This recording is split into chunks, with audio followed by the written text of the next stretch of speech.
রমনার মাঠের সেই মাটিতে কৃষ্ণচূড়ার অসংখ্য ঝরা পাপড়ির মতো 40টি তাজা প্রাণ।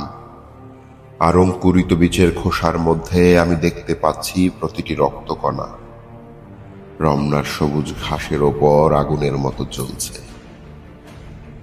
জ্বলছে আর জ্বলছে এক একটি হীরার টুকরোর মতো। ওদের কারো নাম তোমারই মতো ওসমান, কারো বাবা তোমারই বাবার মতো, হয়তো ক্রানি, কিংবা পূর্ব বাংলার নিভৃত কোনো গায়ের কারো বাবা মাটির বুক থেকে সোনা ফলায়। হয়তো কারো বাবার কোনো সরকারি চাকুরে, তোমারই আমারই মতো যারা হয়তো বেঁচে থাকতে পারত। মায়ের সদ্যপ্রাপ্ত চিঠিখানা এসে পড়বার আশায় টেবিলে রেখে মিছিলে যোগ দিতে গিয়েছিল।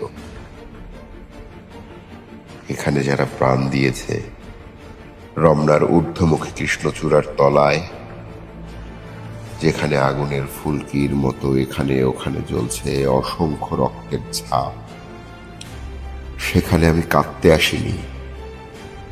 আজ আমি শোকে বিহ্বল নই, আজ আমি ক্রোধে উন্মাদ নই, আজ আমি প্রতিজ্ঞায় অবিচল।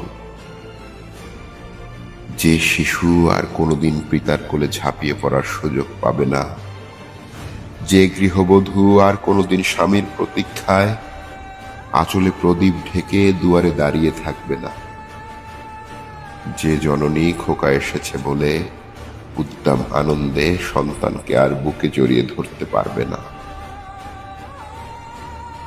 যে তরুণ মাটির কোলে লুটিয়ে পড়ার আগে বারবার একটি প্রিয়তমার ছবি চোখে আনতে চেষ্টা করছিল,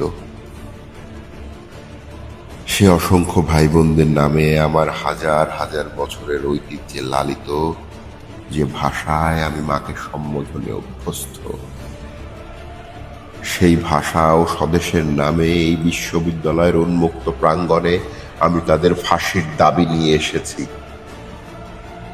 যারা আমার অসংখ্য ভাই বোনকে নির্বিচারে হত্যা করেছে।